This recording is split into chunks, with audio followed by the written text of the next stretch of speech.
to the Book of Life, a show about Jewish books, music, film, and web. I'm Heidi Estrin. The Book of Life is a podcast service of the Feldman Library at Congregation B'nai Israel in Boca Raton, Florida. Additional support comes from the Association of Jewish Libraries. This entry in our 2010 Book Expo series features interviews I did on the show floor at Book Expo America. In this episode, we'll hear about new Jewish books for children and teens.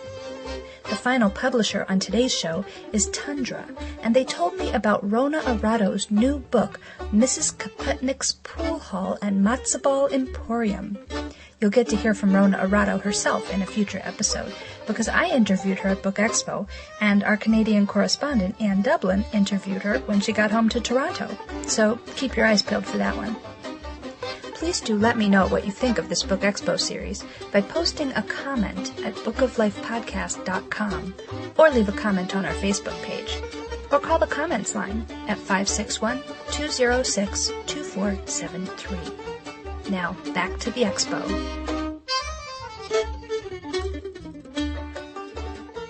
My name's Rick Welks. I'm the publisher at Anak Press. We've just published a book called Cry of the Giraffe, written by a woman named Judy Oren. Judy was a journalist with the Jerusalem Post. She's worked in the profession for about 17 years. One of the stories that she covered and got very involved with was the Ethiopian Jewish airlift into Israel, where she actually adopted an Ethiopian girl and then learned that that Ethiopian girl had a sister who was still in Ethiopia. She thought the sister was dead. It turned out that there was some reason to believe that she may not be. She went to find her, and it is a hair-raising story. The girl was in Ethiopia. She had been essentially sold into slavery, working as a servant girl, had this incredibly brutal, difficult life, hiding her Judaism all the while. But Judy went, found her, and rescued her, and that's the story of Cry of the Giraffe. So this is a nonfiction book? Well, mostly it is. It's really based on that story, but we've taken some liberties with it. So it's a fictionalized account of Correct, Okay. exactly right. Okay, amazing. That sounds like a really fascinating story. It's a page-turner. Yeah. What age is this aimed at? 13 up. Okay. So we would say. Novel, chapter book? Yeah, exactly. Okay. Yeah. Yeah, it's a riveting story.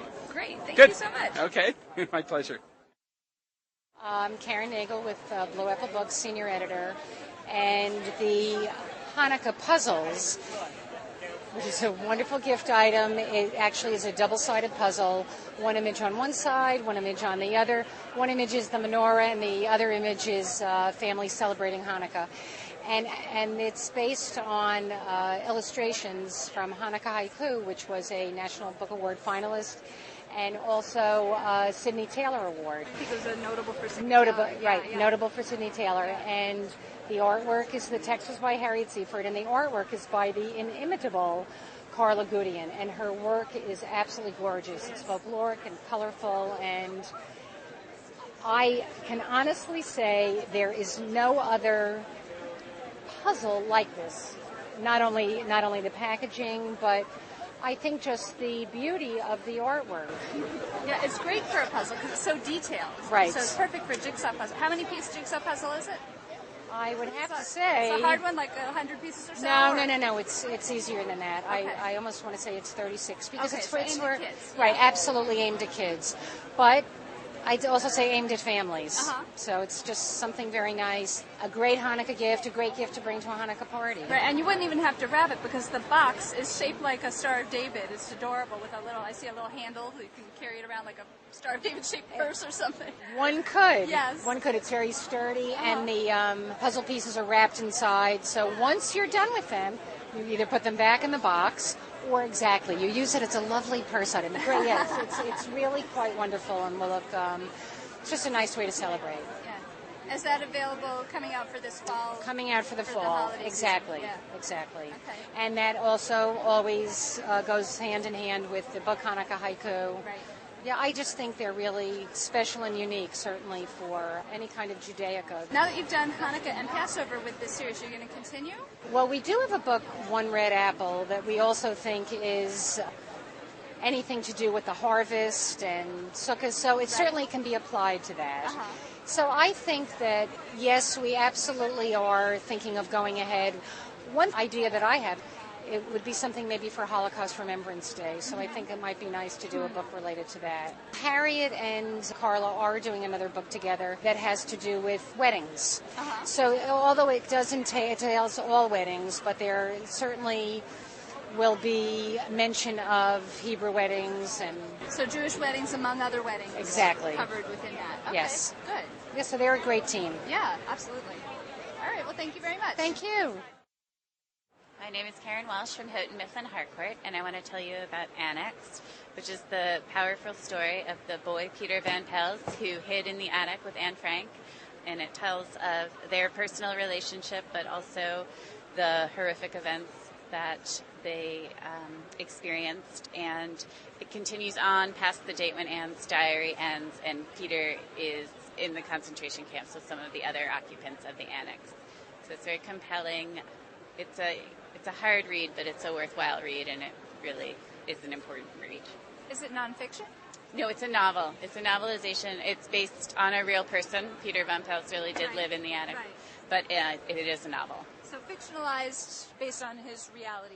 Yes. Yeah. Yes. Okay. And the author, Sharon Dogart, did a lot of research and spent a lot of time at the Anne Frank house and did her due diligence, and it includes a lot of the events that Anne's diary includes, but it's from Peter's perspective. So it's a sort of interesting flip on some things that people know really well from her, from reading her writing. Yeah. So That's very different. Yeah, it is.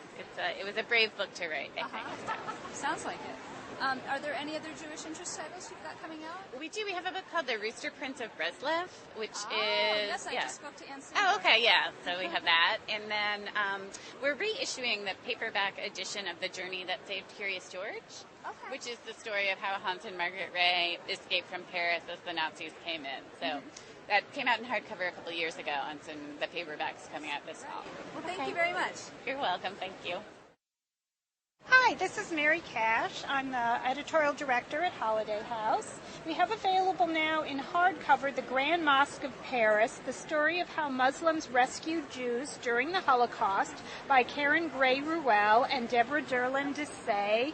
This is an incredible little-known story of how the Grand Mosque of Paris was used as a refuge and as a place to spirit away Jews and others fleeing from the Nazis during the Nazi occupation of Paris.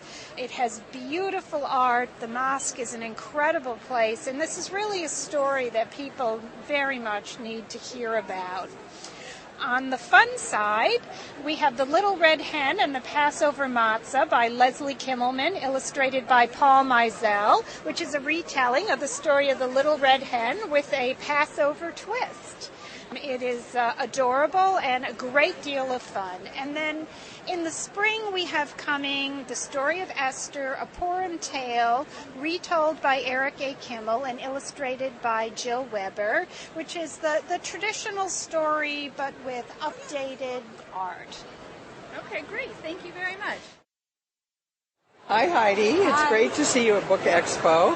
I'm Marjorie Kyler, the publisher of Marshall Cavendish children's books, and I know you've had a continued interest in our Judaica line, so you'd be interested to know that we're reissuing Barbara Diamond Golden's book, Cakes and Miracles.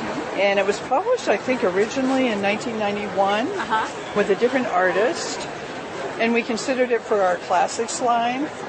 But we decided to reissue it. I love this book. I'm glad Thank you. Someone just came in and said she loved the book, which is really nice to hear because it's on display at Book Expo. Anyway, we felt that it was a little text-heavy, but a very beautiful story. So we asked Barbara if she would just cut it slightly, and then we thought maybe we should get a new artist and a new design for the book just to make it more accessible to today's kids. Contemporary so the readers. text is a little different too. Yeah, it's just cut a little bit. But the beauty of the story is there. You know, it's a beautiful story about a boy who's blind and feels therefore he can't really help his mother make the Hamantashen for Purim, and then he has this amazing dream, and this angel comes in the dream and says he can do it, and he can imagine the shapes. So he imagines the shapes of the Hamantashen, and then he tells his mother that he can help, and it's other cookies too. It's cookies for him. And she says, "Really? You're blind. How can you help me? I mean, I'd love you to." But he says, "No, I can do it."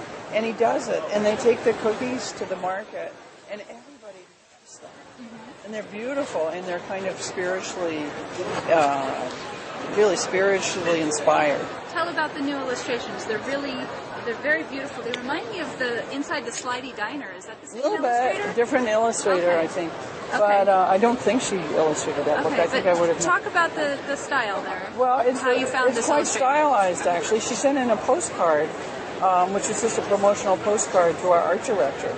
And our art director has this great eye. In fact, you look a lot like her. Her name's, for a minute, I thought you were her cousin because you look like her. That's funny. Her name's Anahit Hampari, and she's Armenian. And she has this great eye, and she looked at this postcard, and she said, "This artist would be great for Cakes and Miracles." It's beautiful. Beautiful. Yeah, That's I love a great update. And the PJ Library took it. And so they'll all be distributing it to their families. So that was nice. They've been really supportive. When is Purim? It's on March 20th in 2011. Oh, you're very well informed. Okay, so I'm going to sign off. When you're publishing a Purim book, you have to know these things. You have to know the dates. You want your sales force to know. Right. So I will sign off now, but look to Marshall Cavendish for more high-quality Judaic picture books, because we're very committed. Thank you very much. Hi, it's Margie Wolf. I'm the publisher of Second Story Press.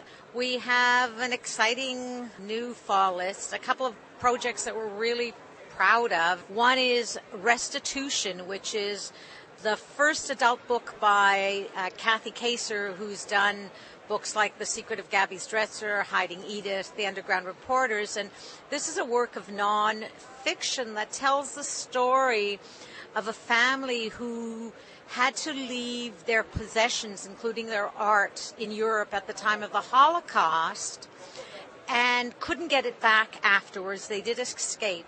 But with the help of a professional smuggler and a diplomat, they were able, during the time of the communists, to smuggle their art into North America. And this year, the diplomat and the family member who escaped were reunited for the first time in 30 years. And the book is called Restitution, A Family's Fight for Their Lost Heritage in the Holocaust. We also have this new story called A Hanukkah Noel, which is again based on a true story. The main character is a girl named Charlotte, and the backstory on this is that her father was the only Jewish general in the Canadian Army, and in the 1950s they were sent to France, to NATO.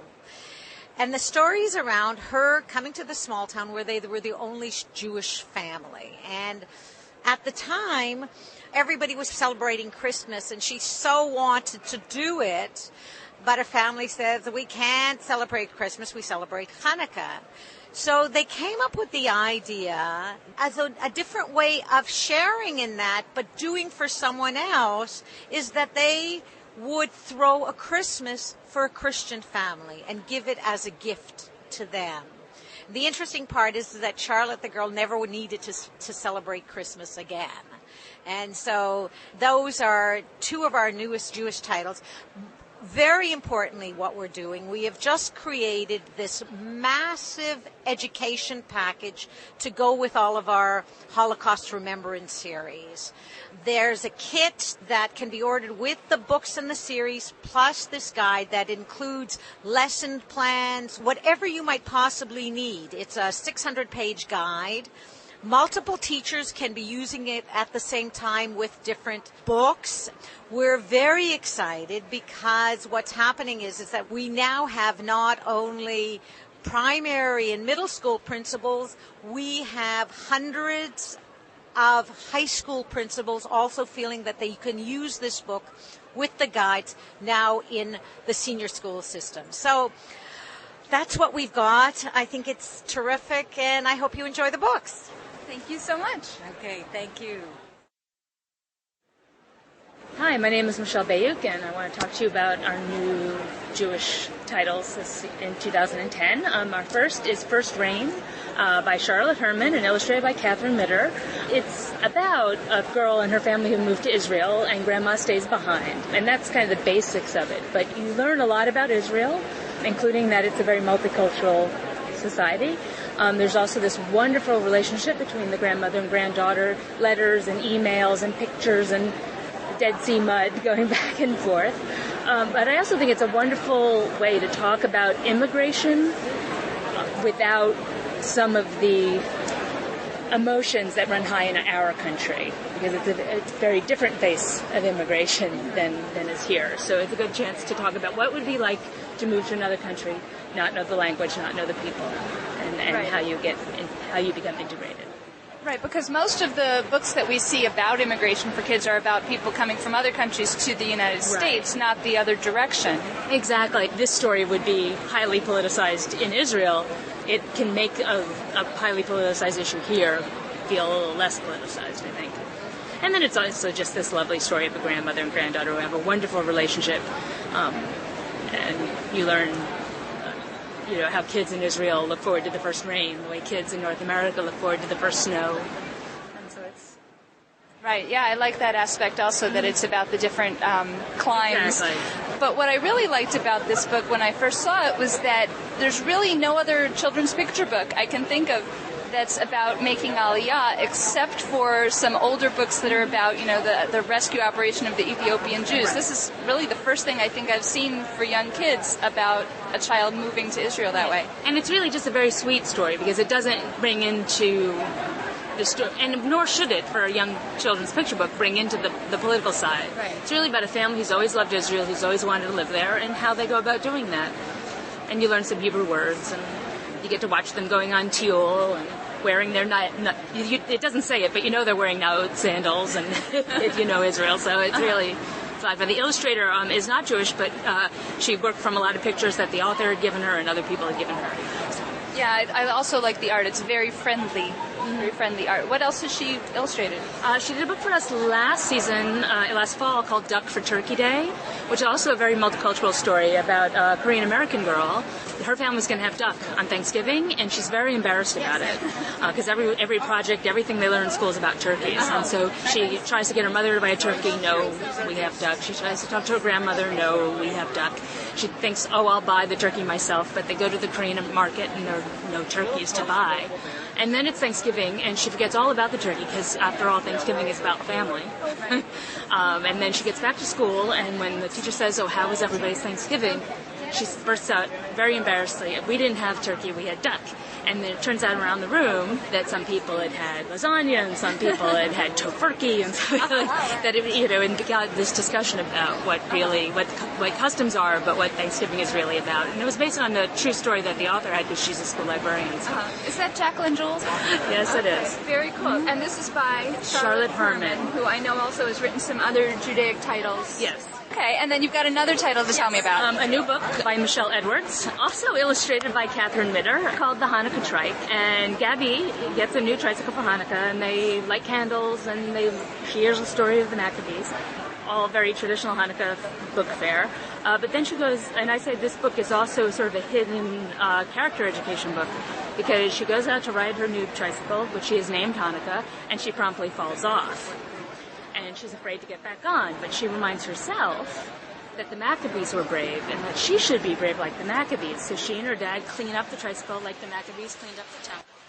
And she gets back on, and she rides. Oh, that sounds adorable. Yeah. Okay, great. And I think we forgot to say this is Albert Whitman. Oh, yes, yeah. Albert Whitman and Company. They were a small, independent children's book publisher outside of Chicago, over 90 years old now. Wow. So, awesome. Thanks. All right, thanks, Michelle. Mm-hmm. My name is Andrew Wooldridge. I'm the publisher at Orca Books. We published Gravity by Leanne Lieberman a year and a half ago, which was a Sidney Taylor notable book. This year we have The Book of Trees, which is the story of a girl from a secular Jewish family in Toronto who travels to Israel and joins a seminary. In her time in Israel, she meets a non-Jewish tourist, and she travels around the country learning about the history of the Jewish state and the conflict between the Palestinians and the Israelis. And it's really a personal journey for the main character, very well written from an author I think we're going to hear a lot more from. So. Excellent. And do you have more Debbie Waldman stories coming out also? We have another picture book from Debbie Waldman coming next year. The newest book we have from Debbie is more of a contemporary story called Room Enough for Daisy. And we also have a new picture book from Sheldon Cohen coming out next fall as well called Kishka for Kappa. And we're continually looking for new Jewish stories that fit in our publishing program. So they have to be stories that stand on their own retellings of some Jewish folk tales, but also contemporary stories are good. And also we're looking for teen novels that look at things from a bit of a different perspective. So like Gravity and like the Book of Trees. And that's probably it. Great. Thank you so much. Sure. Thank you. Hi, I'm Eileen Barth from Red Rock Press. This by husband and wife named Joy Fate and Carol Dresner. And it is a wonderful story, which was the idea of the illustrator, who is out of Chicago, named Neil Shapiro. And the three of them collaborated. And in it, children find an old menorah in their father's junk shop. And they used it for the next Hanukkah in this dim and dreary, dark town with a polluted river, a lifeless, unhappy town. And every night they light a candle, and the next morning there is a miracle of lightness. And it varies from suddenly the laundry is white to suddenly the bagels are not as heavy. And it gets funnier and sweeter. And in the end, it snows in Mazeltown, and the river freezes, and when it unfreezes, it's clean again. But the main thing was, it was a lightness of heart that the magic menorah brought to the town, and everyone is happy, the real secret of light. What's the name of that book? The Amazing Menorah of Mazeltown. Okay. Great. Thank you very much. You're welcome. Thank you. Hi, I'm Pamela Osti, and I'm with Tundra Books. Rona Rado's Mrs. Kaputnik's Pool Hall and Matzo Ball Emporium is for ages 8 to 12, and it's a fantasy book. It's set in the last century, and it's about immigrants coming to New York, and it's a lot of fun. Rona Rado is just a great writer.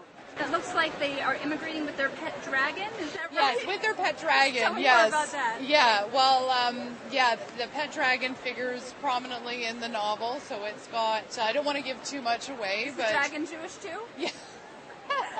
I think he's Just a unknown. dragon. He's just a Okay. dragon, yeah. That's never been done, as far as I know. No, and it's just hilarious. So it completely mixes fantasy, but then a lot of people. I mean, it is the immigrant story and the story of people that came to New York in the 19th century. So how the dragon adjusts to life right in the Lower in East Side. Lower East Side, exactly. Yes, in Manhattan. So it's fabulous. Eva Wiseman is one of our biggest authors. Her latest novel, Puppet, is up for many awards, including the Jewish Book Award in Canada. I saw that. Yeah, so that's fabulous. And then prior to that, her book, Canada, won the Jeffrey Bilson Award. So she's one of our biggest writers. Irene Watts is another one. Her series, Goodbye Marianne, Remember Me, Finding Sophie, all about the Kindertransport, was a best-selling series for us, and we actually did a graphic novel version of Goodbye Marianne last year. And her latest book is No Moon, which is actually partly set on board the Titanic. Oh, wow. Yeah, so it's a really interesting book. Are there more titles coming out in Shane Peacock's Sherlock Holmes series? Actually, we've just released The Secret Fiend, which is the fourth book in the series, and then we're coming out with a fifth book in 2011. And I think the plan is to do 6 books in the series in total. So we've started with Sherlock Holmes at the age of 13, and we're carrying him through his teen years as he becomes the man that we all know from the series. Right. I remember when I read the first one. Yes, that's right, yeah. But say that again? The latest one, I just opened it, and it says it's about Benjamin Disraeli, England's first Jewish-born prime minister, and in the Secret Fiend fourth case book. of Sherlock Holmes, boy Sherlock Holmes. And Sherlock Holmes, Shane Peacock writes him as half Jewish. His father is Jewish, so it's an important... Right. I remember in the first one that there was a whole issue about his Jewish identity, and then in some of the later ones that was more in the background. So that's interesting that's coming to the foreground again. Yes. I think it makes for, just a more intriguing character, and it creates a lot of obvious conflicts and tensions. So. Right. Okay, great. Well, thank you very much. Oh, thank you. Thanks for stopping by. It was a pleasure talking to you.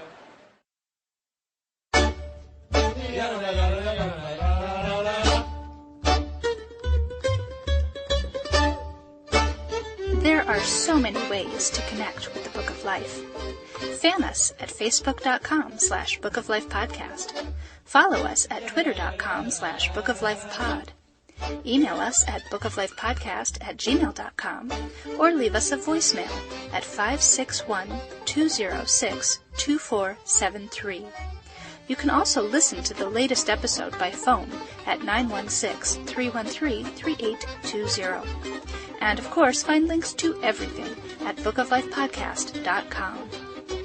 The Book of Life is a podcast service of the Feldman Library at Congregation B'nai Israel in Boca Raton, Florida, at cbiboca.org, and is supported in part by the Association of Jewish Libraries at jewishlibraries.org. Our background music is provided by the Freilach Makers Klezmer String Band at freilachmakers.com. Thanks for listening, and happy reading.